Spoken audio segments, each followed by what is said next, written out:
Assalamualaikum warahmatullahi wabarakatuh. Di sebuah desa nelayan kecil di pesisir Maluku, hiduplah seorang nelayan tua bernama Pak Wiro. Usianya telah melewati 60 tahun. Tubuhnya kurus dan wajahnya penuh kerut yang menjadi saksi perjalanan hidup yang penuh kerja keras. Meskipun hidup dalam kemiskinan, Pak Wiro dikenal sebagai sosok yang jujur, sabar, dan selalu bersyukur. Ia tinggal di sebuah gubuk sederhana yang hampir rubuh bersama cucunya, Laila, yang yatim piatu sejak kecil.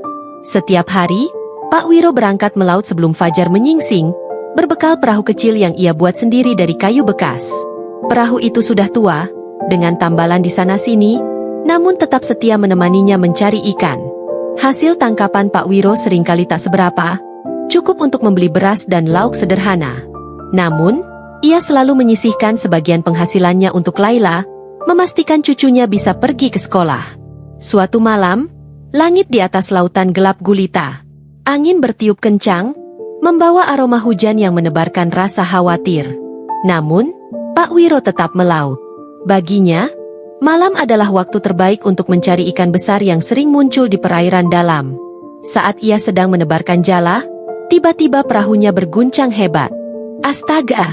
serunya, hampir kehilangan keseimbangan. Ia menoleh ke belakang dan melihat sesuatu yang tak pernah ia bayangkan sebelumnya. Sesosok makhluk setengah manusia, setengah ikan, muncul di permukaan air. Makhluk itu adalah seorang putri duyung. Rambutnya panjang dan berkilauan seperti sutra yang terkena sinar bulan.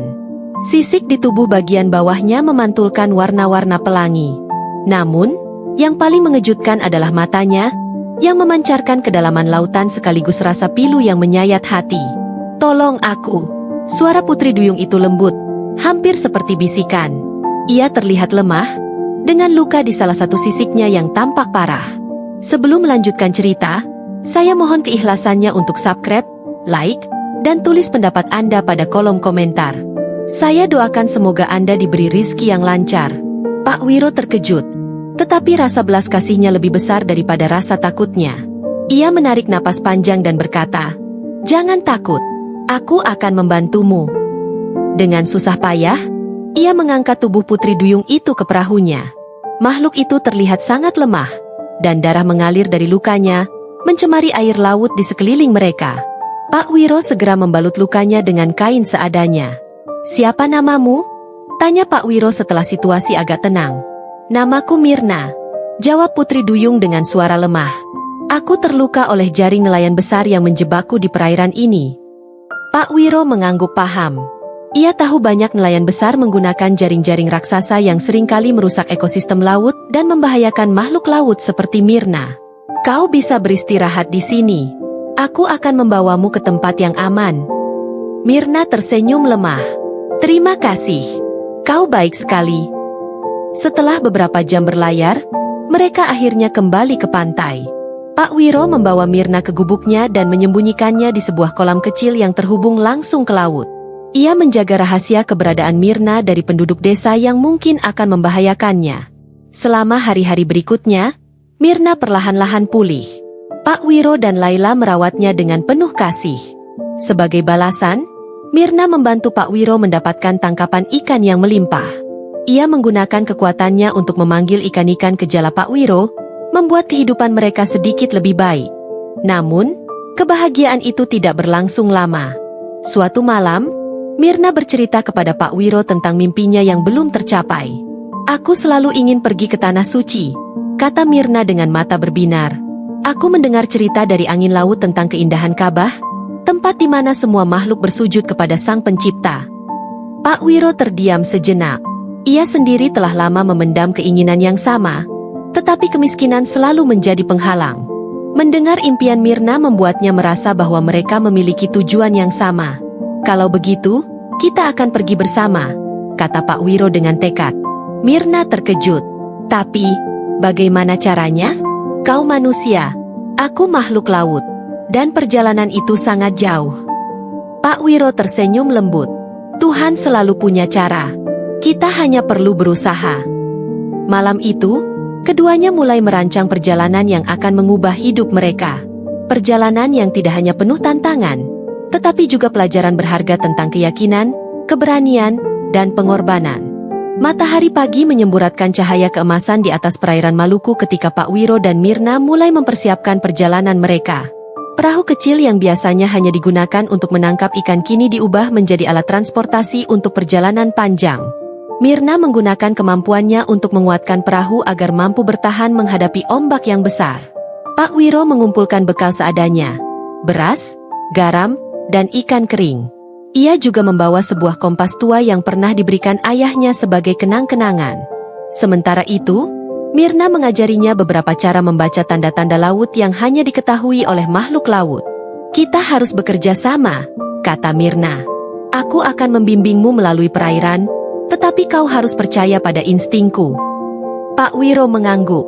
Ia tahu bahwa perjalanan ini akan penuh tantangan, tetapi ia percaya pada Mirna dan pada Tuhan yang akan melindungi mereka. Mereka memulai perjalanan mereka pada saat fajar, dengan hati yang penuh harapan.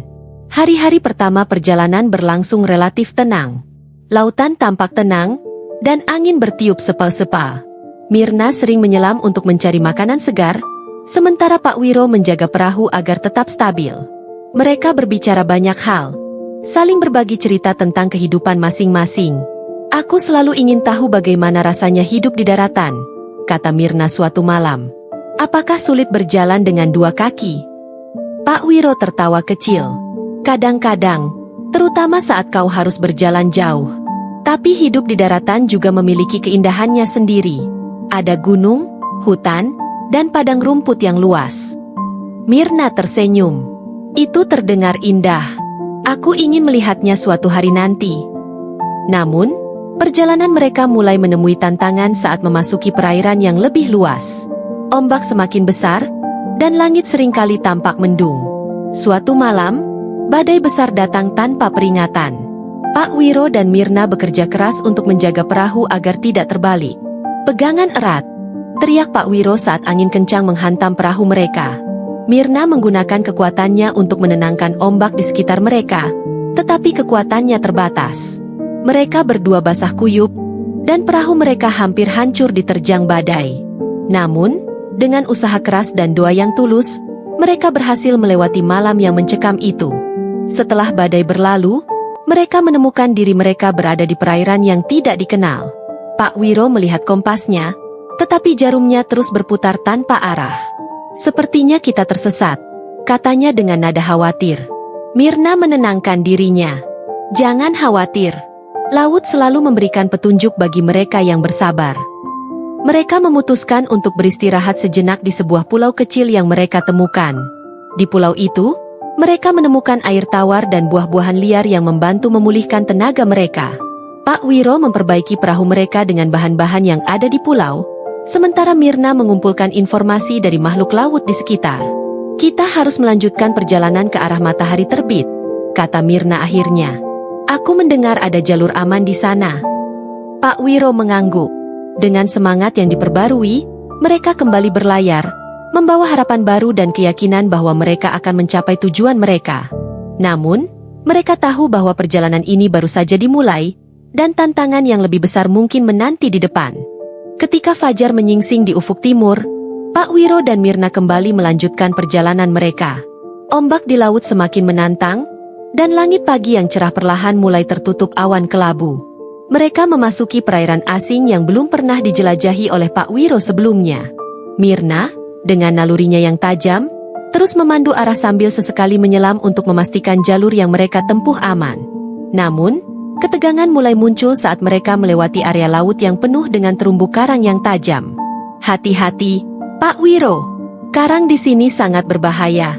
Jika perahu kita menyentuhnya, kita bisa tenggelam," ujar Mirna dengan nada serius. Pak Wiro memperlambat laju perahu, dengan hati-hati mengendalikan arah. "Aku mengerti. Kita harus bekerja sama agar bisa melewati ini dengan selamat," jawabnya. Mereka berhasil melewati rintangan pertama, namun tantangan berikutnya segera muncul. Kawanan ikan pari raksasa yang agresif tiba-tiba mendekati perahu mereka. Mirna segera menyadari bahaya itu dan memperingatkan Pak Wiro. "Jangan panik, Pak Wiro. Tetap tenang. Aku akan mencoba menenangkan mereka." Mirna menyelam ke dalam air dan mulai mengeluarkan suara melodi yang lembut, Sebuah komunikasi khas makhluk laut untuk menenangkan suasana. Perlahan, ikan-ikan pari itu menjauh, dan perahu mereka kembali aman. Pak Wiro menghela napas lega. Kau benar-benar luar biasa, Myrna. Tanpamu, aku mungkin sudah menyerah. Setelah melewati perairan berbahaya itu, mereka tiba di sebuah teluk yang sunyi. Teluk itu dikelilingi oleh tebing-tebing tinggi dan hutan lebat. Di sini, mereka memutuskan untuk beristirahat sejenak. Myrna mencari makanan di laut, sementara Pak Wiro menyiapkan api unggun kecil untuk menghangatkan tubuhnya. Saat malam tiba, mereka berbincang di bawah langit berbintang. Pak Wiro, aku merasa perjalanan ini tidak hanya tentang kita menuju tanah suci. Aku merasa ada alasan lain mengapa kita dipertemukan, kata Myrna. Pak Wiro tersenyum lembut. Aku juga merasakan hal yang sama, Myrna. Mungkin ini adalah cara Tuhan untuk mengajarkan kita tentang arti kehidupan, kesabaran, dan kerjasama. Namun, malam itu mereka tidak sendiri. Di kegelapan hutan, suara ranting yang patah dan gesekan dedaunan terdengar samar, memecah kesunyian malam. Sepasang mata tajam berwarna kuning menyala mengintai mereka dari balik semak-semak, menimbulkan aura ancaman yang menggetarkan. Bayangan gelap itu bergerak perlahan, hampir tak terdengar, tetapi menciptakan perasaan waspada yang mencekam di udara. Tanpa mereka sadari, sekelompok pemburu laut yang licik sedang merencanakan sesuatu. Mereka telah mendengar tentang legenda Putri Duyung dan mengincar Myrna sebagai tangkapan langka yang bernilai tinggi. Pagi harinya, sebelum mereka sempat melanjutkan perjalanan, para pemburu itu menyerang. Dengan peralatan canggih, mereka mengepung Pak Wiro dan Myrna. Serahkan Putri Duyung itu, dan kami akan membiarkanmu hidup, seru salah satu pemburu. Pak Wiro berdiri di depan Myrna, melindunginya dengan tubuhnya. Dengan tongkat kayu yang ia pegang erat, ia menatap para pemburu dengan penuh keberanian. Kalian takkan menyentuhnya selagi aku masih berdiri di sini, teriaknya dengan suara lantang, meski tubuhnya gemetar karena kelelahan dan ancaman. Matanya menyiratkan tekad kuat, memberikan perlindungan terakhir yang ia bisa berikan kepada Myrna. Dia bukan milik kalian. Pergi dari sini, teriaknya penuh keberanian. Namun, para pemburu tidak menyerah begitu saja. Myrna, meskipun ketakutan, memutuskan untuk melawan. Ia menggunakan kekuatannya untuk menciptakan gelombang besar yang menghantam perahu para pemburu. Dalam kekacauan itu, Pak Wiro dan Myrna berhasil melarikan diri, meskipun perahu mereka mengalami kerusakan. Dengan segala tenaga, mereka mendayung menjauh dari bahaya. Kau baik-baik saja, Myrna? Tanya Pak Wiro dengan napas terengah-engah. Myrna mengangguk, meskipun wajahnya terlihat lelah. Aku baik-baik saja, Pak Wiro. Tapi kita harus segera menemukan tempat aman untuk memperbaiki perahu ini. Perjalanan mereka semakin sulit, namun semangat mereka tetap kuat. Mereka tahu bahwa tantangan ini hanyalah ujian kecil dibandingkan dengan tujuan besar mereka. Dengan doa dan tekad, mereka melanjutkan perjalanan menuju arah matahari terbit yang membawa harapan baru. Setelah melarikan diri dari pemburu, Pak Wiro dan Myrna menemukan sebuah pulau kecil untuk berlindung sementara. Pulau itu dipenuhi dengan pohon kelapa dan suara burung camar, memberi mereka jeda dari ancaman sebelumnya. Meskipun tubuh mereka lelah, semangat untuk melanjutkan perjalanan tidak surut. Pak Wiro segera memeriksa kerusakan pada perahu mereka. Myrna, kita butuh waktu beberapa hari untuk memperbaiki ini, katanya sambil memeriksa lambung perahu yang retak. Aku akan mencari makanan di laut, jawab Myrna, meskipun ia sendiri tampak kelelahan. Kita butuh energi untuk bertahan. Hari-hari berikutnya, mereka bekerja bahu-membahu. Pak Wiro menambal perahu dengan kayu yang ia potong dari hutan sekitar, sementara Myrna membantu mencari ikan segar dan air tawar. Selama waktu istirahat, mereka sering berbincang tentang mimpi mereka. Pak Wiro, kata Myrna pada suatu malam, kau adalah manusia paling berani yang pernah aku temui. Apa yang membuatmu begitu kuat? Pak Wiro tersenyum kecil. Aku tidak merasa kuat, Myrna. Tapi aku tahu, jika kita percaya dan berusaha, Tuhan selalu punya cara. Perjalanan ini adalah ujian, bukan hanya untuk tubuh kita, tapi juga hati kita. Namun, ketenangan mereka terusik. Suatu malam, suara gemuruh datang dari hutan. Mereka segera siaga, dengan Pak Wiro menggenggam tongkat kayu, siap menghadapi ancaman. Seekor harimau besar muncul dari semak-semak. Matanya tajam menatap mereka. Myrna, dengan keberaniannya, menggunakan kekuatannya untuk menciptakan aliran air dari laut yang membasahi harimau, membuatnya mundur perlahan. "Kau benar-benar luar biasa, Myrna," ujar Pak Wiro setelah harimau itu menghilang ke dalam hutan. Setelah 3 hari, perahu mereka akhirnya siap kembali digunakan. Dengan semangat baru, mereka berlayar meninggalkan pulau, menuju perairan yang lebih tenang. Namun, tantangan berikutnya datang lebih cepat dari yang mereka duga.